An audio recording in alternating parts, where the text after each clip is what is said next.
मैं Shashikant Sinha premium commerce classes की ओर से आपके लिए एक नया तोहफा लेकर के आया हूं। जैसा कि आप जान रहे हैं कि अभी परीक्षा का माहौल है, बहुत नजदीक परीक्षा आने वाला है और अर्थशास्त्र एक ऐसा सब्जेक्ट है जिसे साइंस, आर्ट्स और कॉमर्स तीनों संकाय के छात्र छात्राएं पढ़ते हैं। सभी को अर्थशास्त्र पढ़ना है, मगर साइंस, कॉमर्स और आर्ट्स के स्टूडेंट्स और भी बहुत सारे सब्जेक्ट्स पढ़ते हैं, जिसके कारण वो ट्यूशन नहीं ले पाते हैं अर्थशास्त्र की।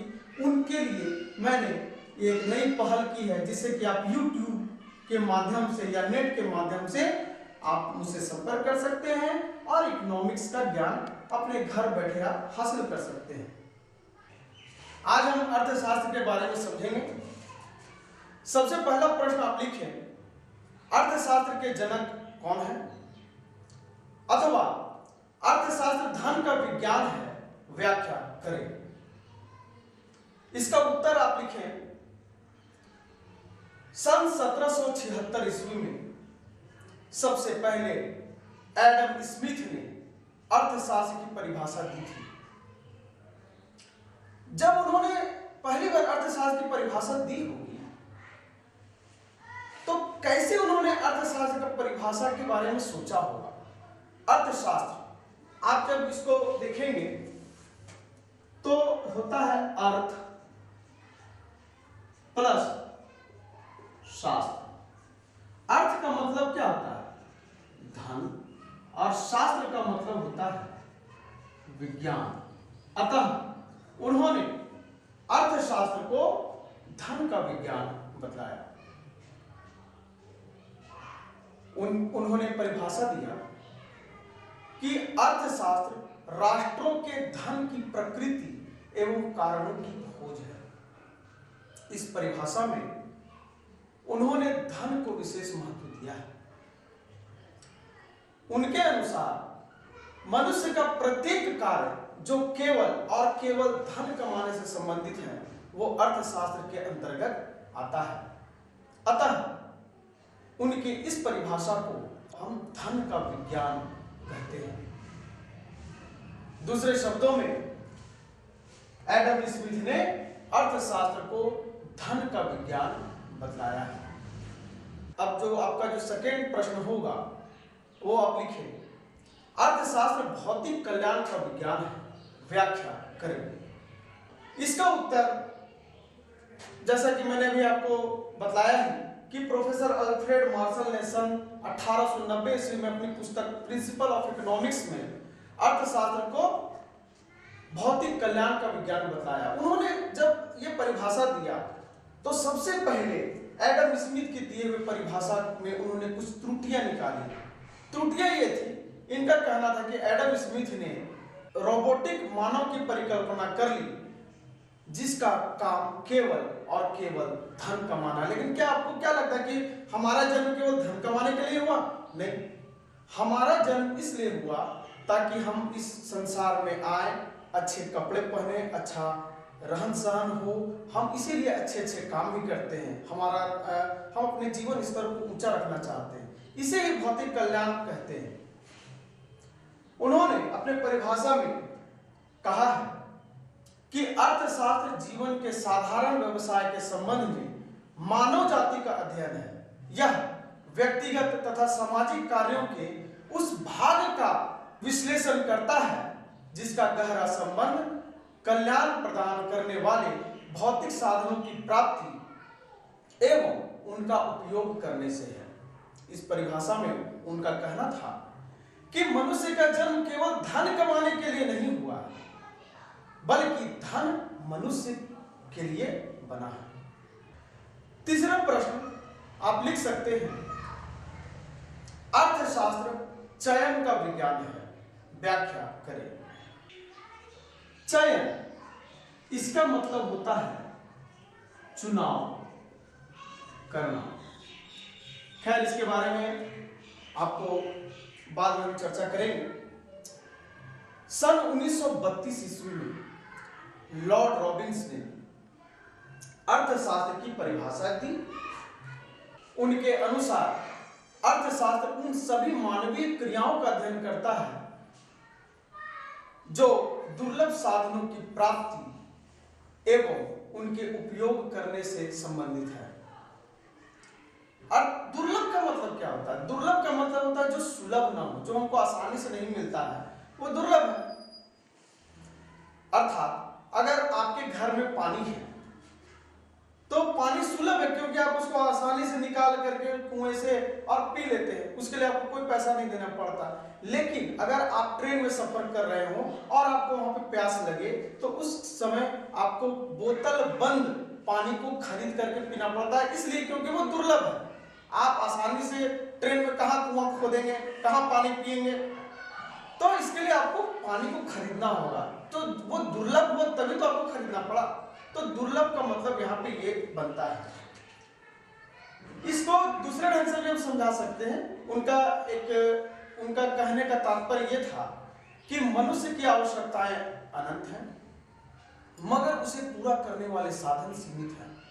अतः इन सीमित साधनों के कारण हमें यह निर्णय लेना पड़ता है कि किस आवश्यकता को पूरा करें और किसका त्याग करें। अतः इसे उन्होंने चयन का विज्ञान बताया। अब इसको हम एक एग्जाम्पल से समझा सकते हैं। ये है मिस्टर बेचारा, बहुत ही परेशान है। ये मान के चले कि 10,000 रुपया कमाते हैं। जब इनको वेतन मिलता है तो इनके घर खर्च में सबसे पहले जितना भी इनका मंथली जो भी खर्च है वो मान के चलते हैं कि 7,000 रुपया इनका घर खर्च लगभग राशन में चला जाता है। बचत 3,000 के बाद और भी इनके खर्चे हैं, जैसे घर का किराया हो गया, बिजली का बिल हो गया, अखबार का बिल हो गया, उसमें भी इनका मान के चले कि 2,000 रुपया खर्च हो गया, बच गया 1,000। अब इसे ये बचाना चाह रहे हैं, मगर प्रॉब्लम ये है कि इनके 3 पुत्र हैं। एक का नाम है ए, एक का नाम है बी और एक का नाम है सी। एक कहता है कि पिताजी मैं साइकिल लूंगा, बी कहता है कि मुझे स्कूल ड्रेस लेना है, और सी कहता है कि मुझे स्कूल में एडमिशन लेना है। अब आप बताइए कि उसके पास केवल 1,000 रुपया बचा हुआ है और उसके बच्चे 3 दिन फरमाइशें कर रहे हैं, एक बोरा साइकिल चाहिए, एक बोरा स्कूल ड्रेस चाहिए, एक बोरा मुझे स्कूल में एडमिशन लेना है। आपको क्या लगता है इसमें से वो किस फरमाइश को पहले पूरा करेगा? क्या लगता है? जी हाँ, आपका कहना सही है, वो सबसे पहले सी का एडमिशन करवाएगा, इसलिए क्योंकि इससे सी का भविष्य जुड़ा हुआ है। यानी मिस्टर बेचारा को ये चयन करना पड़ेगा कि तीनों में सबसे ज्यादा इंपॉर्टेंस कौन सा फरमाइश रखता है। अगर वो बच्चे का एडमिशन नहीं कराएगा तो उसका 1 वर्ष बर्बाद होगा। अगर वो स्कूल ड्रेस नहीं देगा तो कोई प्रॉब्लम नहीं है, अगर वो भी तुरंत साइकिल नहीं देगा तो कोई प्रॉब्लम नहीं है, लेकिन इस एडमिशन करवाना सबसे ज्यादा जरूरी है उसके लिए। इस कंडीशन में वो क्या करेगा? चयन में सबसे पहले सी की फरमाइश को पूरा करेगा। इसे ही हम कहते हैं चयन का विज्ञान। अर्थशास्त्र को कितने भागों में बांटा गया है? तो इसका उत्तर है अर्थशास्त्र को निम्नलिखित 2 भागों में बांटा गया है। पहला, जिसको हम कहते हैं व्यष्टि अर्थशास्त्र, इंग्लिश में माइक्रो इकोनॉमिक्स। ये जो माइक्रो शब्द बना है, माइक्रो शब्द ग्रीक भाषा के माइक्रोस से बना है। माइक्रो शब्द ग्रीक भाषा के माइक्रोस से बना है। आपने सुना होगा माइक्रोस्कोप। माइक्रोस्कोप का मतलब क्या था? सूक्ष्मदर्शी। सूक्ष्म मीन्स छोटा। तो माइक्रो शब्द जो है वो ग्रीक भाषा के माइक्रोस से बना है, जिसका मतलब होता है छोटा। अतः माइक्रो इकोनॉमिक्स व्यक्तिगत आर्थिक क्रियाओं का अध्ययन छोटे पैमाने पर करता है, जैसे एक व्यक्ति की मांग, एक व्यक्ति की पूर्ति, एक छोटे उत्पादक द्वारा किया गया उत्पादन, छोटा सा बाजार, वस्तु की कीमत, वस्तु का लागत, ये आपके व्यष्टि अर्थशास्त्र के अंतर्गत इनका अध्ययन किया जाता है। व्यष्टि अर्थशास्त्र को कीमत सिद्धांत भी कहते हैं। इसका जो दूसरा नाम है आपको कीमत सिद्धांत के नाम से भी जान सकते हैं।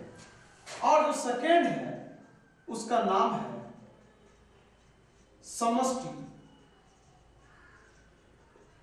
अर्थशास्त्र, जिसको मैक्रो इकोनॉमिक्स कहते हैं। ठीक इसी का विपरीत मैक्रो शब्द जो है ये ग्रीक भाषा के मैक्रोस से बना है, जिसका अर्थ होता है बड़ा।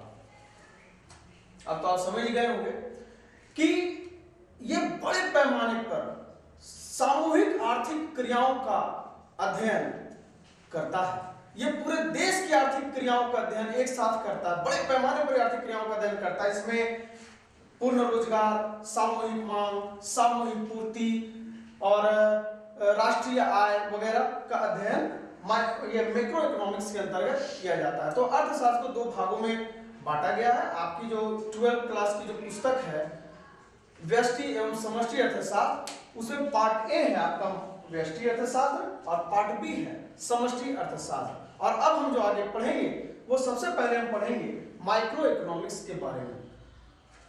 आपका जो अगला प्रश्न है वो है अर्थव्यवस्था क्या है।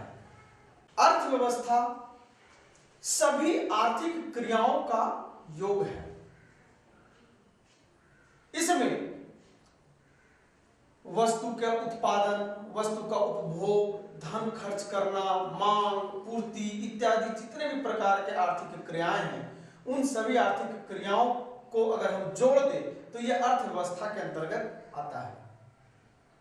प्रोफेसर ब्राउन ने अर्थव्यवस्था की परिभाषा दी। उनका कहना है कि अर्थव्यवस्था जीविका कमाने की एक प्रणाली है। अर्थव्यवस्था को निम्नलिखित 3 भागों में बांटा गया है। सर्वप्रथम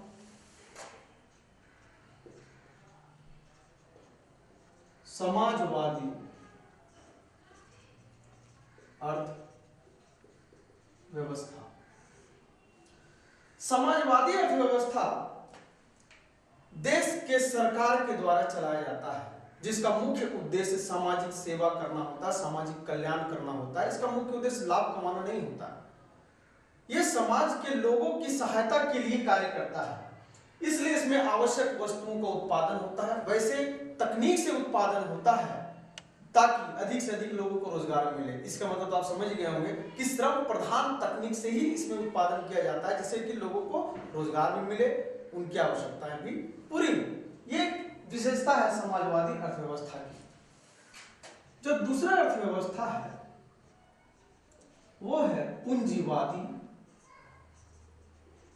अर्थव्यवस्था। पूंजीवादी अर्थव्यवस्था पूंजीपतियों के हाथ में होता है। पूंजीपतियों का मुख्य उद्देश्य क्या होता है? एक व्यापारी का मुख्य उद्देश्य क्या हो सकता है? उसका मुख्य उद्देश्य होता है केवल और केवल लाभ कमाना, और वो लाभ कमाने के लिए कुछ भी करेगा। अगर वो देख रहा है कि मजदूरों से काम करवाने से उसे बहुत नुकसान हो रहा है या उसे अधिक लागत उठाना पड़ रहा है, तो वो मजदूरों को हटा करके मशीनों का इस्तेमाल करेगा।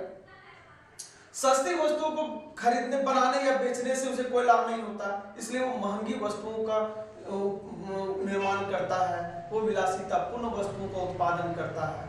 यानी इसमें आवश्यक वस्तुओं का कोई स्थान नहीं होता है, क्योंकि इसका मुख्य उद्देश्य केवल और केवल लाभ कमाना होता है। थर्ड जो है अर्थव्यवस्था, उसका नाम है मिश्रित अर्थव्यवस्था। मिश्रित अर्थव्यवस्था में समाजवादी अर्थव्यवस्था और पूंजीवादी अर्थव्यवस्था दोनों के गुण दोष होते हैं। अर्थात अर्थव्यवस्था का कुछ भाग समाजवादी अर्थव्यवस्था के रूप में कार्य करता है और कुछ भाग पूंजीवादी अर्थव्यवस्था के रूप में कार्य करता है। अर्थात आप तो देखते ही होंगे हमारे देश में भी मिश्रित अर्थव्यवस्था का प्रचलन प्रारंभ हो गया है कि कुछ सेवाएं सरकार अपने हाथ में रखती है और बाकी जो सेवाएं हैं वो प्राइवेट कंपनियों के हाथ में दे दिया जा रहा है। तो ये मिश्रित अर्थव्यवस्था, इसमें समाजवादी और पूंजीवादी दोनों अर्थव्यवस्थाओं के गुण दोष मौजूद होते हैं।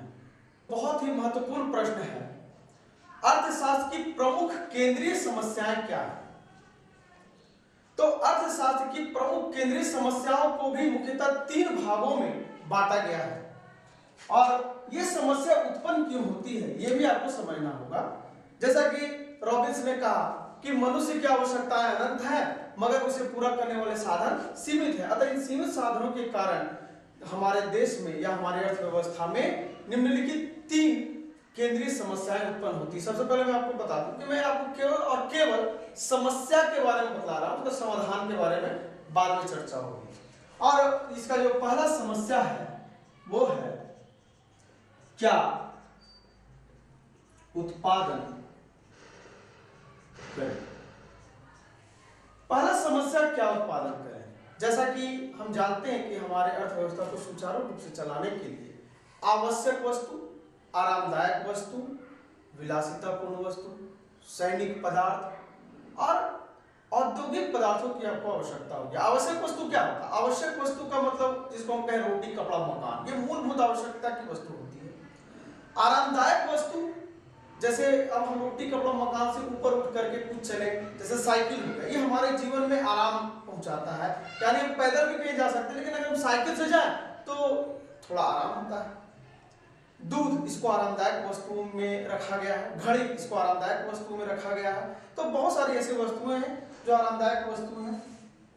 जब लोग अमीर हो जाते हैं, उनके पास बहुत ज्यादा पैसा हो जाता है, तो फिर वो इससे भी ऊपर अपने जीवन शैली को बढ़ाते हैं और फिर वो विलासितापूर्ण वस्तुओं जैसे महंगे कार, महंगी मोबाइल या स्मार्टफोन जिसको कहें, उसके बाद आप एसी का इस्तेमाल करना शुरू करते हैं। कूलर से आपको ठंड नहीं लगती, आप एसी का इस्तेमाल करते हैं, रेफ्रिजरेटर होता है। तो ये सारा क्या है? विलासितापूर्ण वस्तु है। सैनिक पदार्थ, अब आपका देश शांत है लेकिन आपको दो समस्याओं से हमेशा रूबरू होना पड़ता है आपके देश को।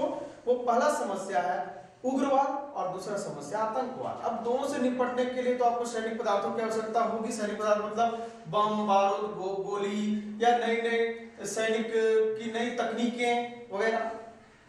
और जो औद्योगिक पदार्थ है, आपको देश में वस्तुओं को उत्पादन करने के लिए मशीनों इत्यादि का और नई तकनीकों का जरूरत पड़ेगा। तो इन सभी चीजों की आवश्यकता है लेकिन हमारे साधन इतने कम हैं, इतने सीमित हैं कि हमको ये निर्णय लेना पड़ता है कि किस वस्तु का उत्पादन कितना करें। और जो दूसरा है वो है कैसे उत्पादन करें। कैसे उत्पादन करने का मतलब है कि किस तकनीक से हम उत्पादन करें। वस्तु को उत्पादन के लिए 2 मुख्य तकनीकें होती है, एक होता है श्रम प्रधान और एक होता है पूंजी प्रधान तकनीक। श्रम प्रधान में मजदूरों के द्वारा वस्तु का उत्पादन होता है, पूंजी प्रधान तकनीक में मशीनों के द्वारा वस्तु का उत्पादन होता है। अब अगर हम श्रम प्रधान तकनीक से वस्तु का उत्पादन करेंगे तो प्रॉब्लम क्या होगा? लोगों को रोजगार मिलेगा मगर वस्तु का क्वालिटी निम्न स्तर का होगा। अब अगर हम मजदूरों के स्थान पर पूंजी प्रधान तकनीक से केवल मशीनों से वस्तु को उत्पादन करेंगे तो वस्तु का उत्पादन तो उच्च क्वालिटी का होगा मगर लोगों को रोजगार कम मिलेगा। तो दोनों में अपनी अपनी समस्याएं, अपने अपने गुण दोष हैं। तो हमको ये निर्णय लेना पड़ता है कि किस तकनीक से, किस टेक्नोलॉजी से वस्तु को उत्पादन करें ताकि दोनों समस्याओं से निजात मिल सके। तीसरा है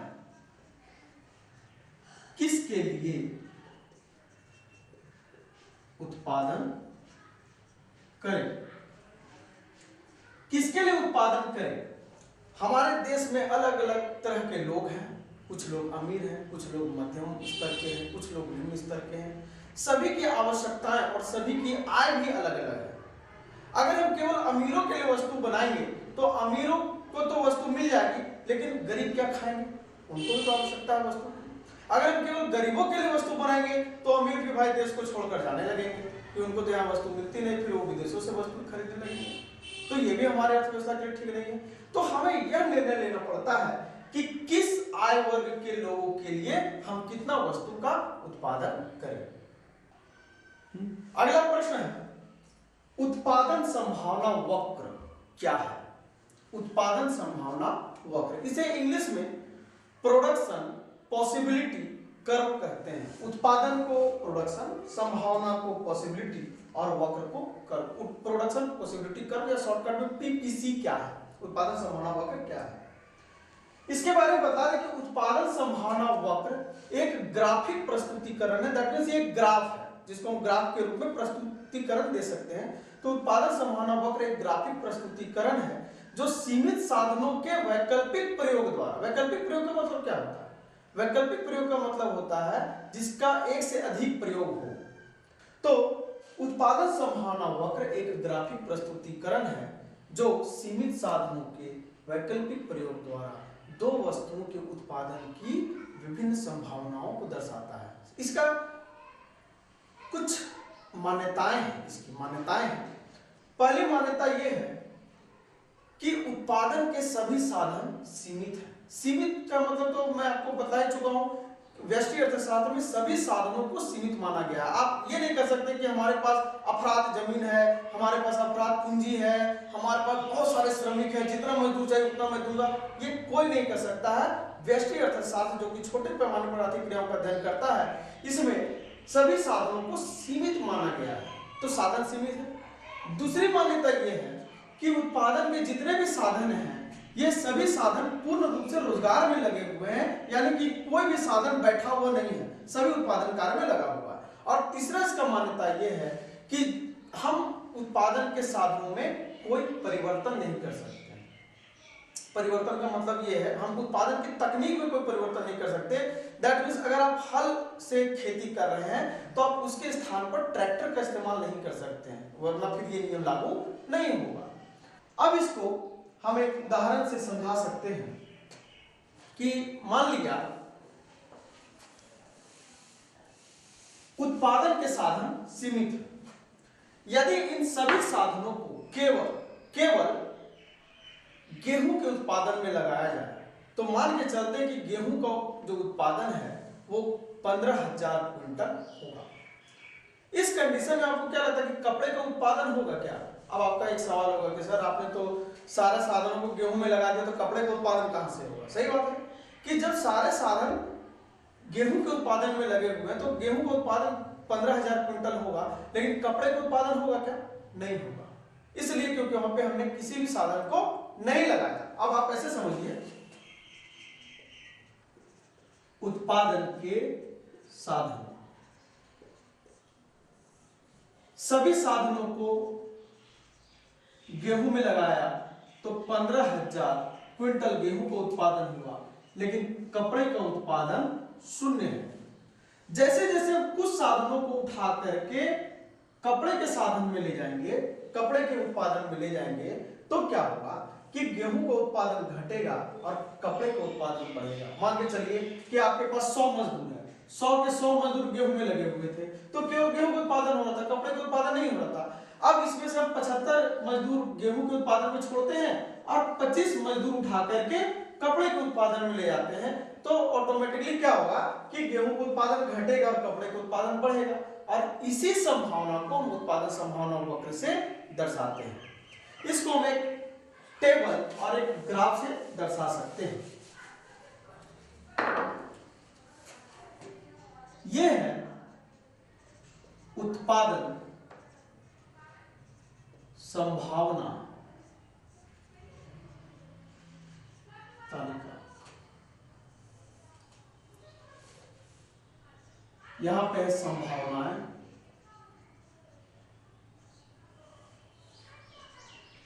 ये है गेहूं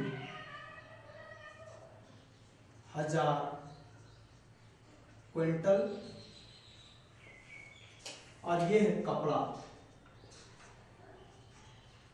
1000 मीटर। अब जैसा कि मैंने कहा कि अगर सभी साधन को गेहूं में लगाया तो गेहूं का उत्पादन 15,000 क्विंटल होता है, लेकिन कपड़े का उत्पादन 0 होगा। जब कुछ साधनों को हम गेहूं से हटा करके कपड़े में शिफ्ट करेंगे तो कपड़े का उत्पादन जैसे जैसे बढ़ेगा गेहूं का उत्पादन घटता जाएगा। ये और बढ़ेगा, ये और घटेगा, ये और बढ़ेगा, ये और घटेगा, ये और बढ़ेगा, ये और घटेगा, और अंत में जब कपड़ा 5,000 मीटर होगा तो गेहूं का उत्पादन 0 हो जाएगा, क्योंकि गेहूं से सारे साधनों को हमने कपड़े के उत्पादन में शिफ्ट कर दिया। इन सभी संभावनाओं को नाम दिया गया ए, बी, सी, डी, ई और एफ। अब इसे हम इस ग्राफ से समझा सकते हैं। इधर एक्स एक्सिस, नीचे एक्स एक्सिस, वाई एक्सिस, नीचे कपड़े का उत्पादन, ऊपर गेहूं का उत्पादन 1, 2, 3, 4 और 5। गेहूं के उत्पादन को 2 का गैप लेते हैं, 2, 4, 6, 8, 10, 12, 14 और 16, क्योंकि 15 तक हाइट लिया। संभावना ए, गेहूं कहां पे 15,000 क्विंटल, कपड़ा कहां 0, तो कपड़ा 0 और गेहूं 15,000 क्विंटल, इस जगह को हम ए नाम दे सकते हैं। सेकेंड कंडीशन में क्या हो रहा है, बी संभावना में गेहूं घटकर 14 हो गया, कपड़ा 1, तो गेहूं घटकर 14 और कपड़ा 1, इसे बी नाम दिया गया। सी कंडीशन में गेहूं घटकर 12 हो गया, कपड़ा बढ़कर 2 हो गया, तो गेहूं घटकर 12 और कपड़ा बढ़कर 2000 मीटर, इसको सी नाम दिया गया। डी में गेहूं 9 और कपड़ा 3, तो गेहूं 9, 8 और 10 के बीच में यहां से हम लेंगे और कपड़ा 3 पर आ गया, ये हो गया डी कंडीशन। ये कंडीशन में गेहूं 5 और कपड़ा 4, तो गेहूं 5, 4 और 6 के बीच से लेंगे और कपड़ा 4, इसको ई नाम दिया गया। और अंत में गेहूं हो गया 0 और कपड़ा हो गया हाईएस्ट 5, तो गेहूं घट के 0 और ये हाईएस्ट 5 घट के इस जगह पे आएगा एफ, और इसको जब हम मिलाएंगे तो ये धनुषाकार आकार आपको मिलेगा, जिसको नाम दिया गया PPC, that means production possibility curve. यही है उत्पादन संभावना वक्र। ये 2 वस्तुओं के उत्पादन की विभिन्न संभावनाओं को आपको दर्शाता है। उत्पादन संभावना वक्र की 3 विशेषताएं हैं। पहली विशेषता ये है कि ये ऊपर से नीचे, बाएं से दाहिनी ओर नतोदर होता है। नतोदर का मतलब होता है क्या, पेट की ओर से झुका हुआ। तो जैसे आप झुका हुआ होता है। दूसरा विशेषता यह है कि यदि यह दाहिनी ओर खिसक रहा है, अगर उत्पादन संभावना वक्र दाहिनी ओर जाता है, यानी इस ओर वो शिफ्ट कर रहा है, तो यह उत्पादन के साधनों में विकास या उसमें वृद्धि को दर्शाता है। यानी कि अगर हमारे उत्पादन के साधन अच्छा मेहनत करें, वो और उनकी कार्यक्षमता और बढ़ जाए, तो क्या होगा कि ये शिफ्ट करके दाहिनी ओर चला जाएगा। और इस वक्र का बाईं ओर खिसकना, अर्थात अगर ये वक्र इस ओर शिफ्ट करता है तो ये संसाधनों का दुरुपयोग या संसाधनों की कमी को दर्शाता है।